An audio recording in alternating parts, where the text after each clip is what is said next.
Yo, what's good? July 14th. This is the market recap on today. So let's break down what happened.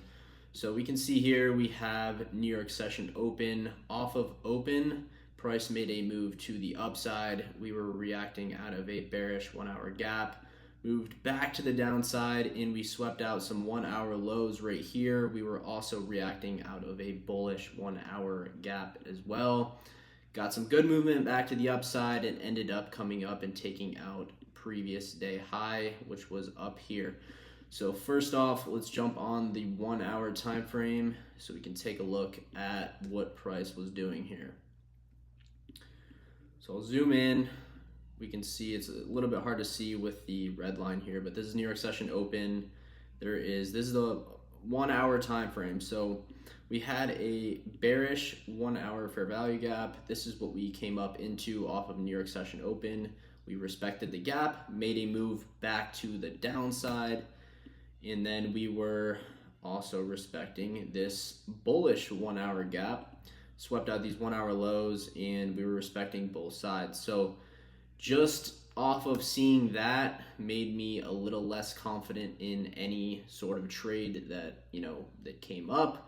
There was a fairly good setup on the 3 minute time frame. So mechanically, this was probably an A+ setup, but we did have SMTs on both sides with ES, and then also obviously we had that 1 hour candle was respecting both sides. So those other circumstances caused me to not take this trade. But overall, why was this mechanically a good trade?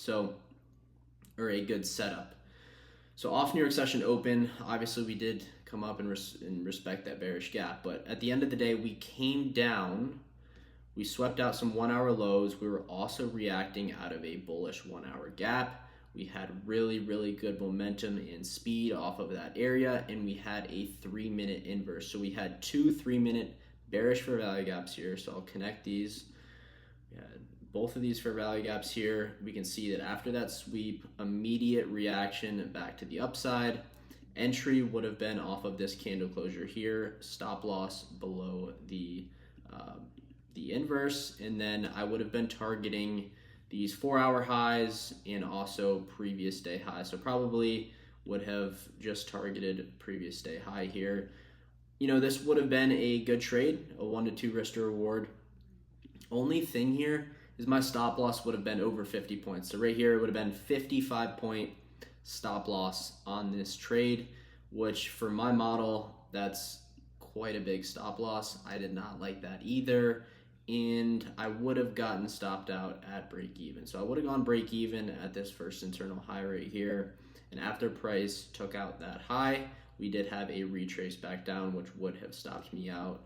My bias did end up being correct though. Price did stay bullish. We ended up, taking out previous day high. So bias was correct.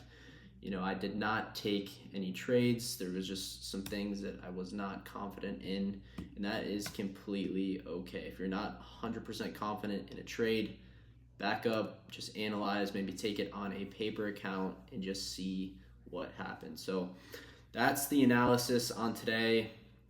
Obviously, we can see we did come up. We took out those previous day highs and didn't really do too much after that. So just some consolidation here going into the overnight session. So that's the recap on today. Make sure you guys like this video, and I will be on here tomorrow with another recap.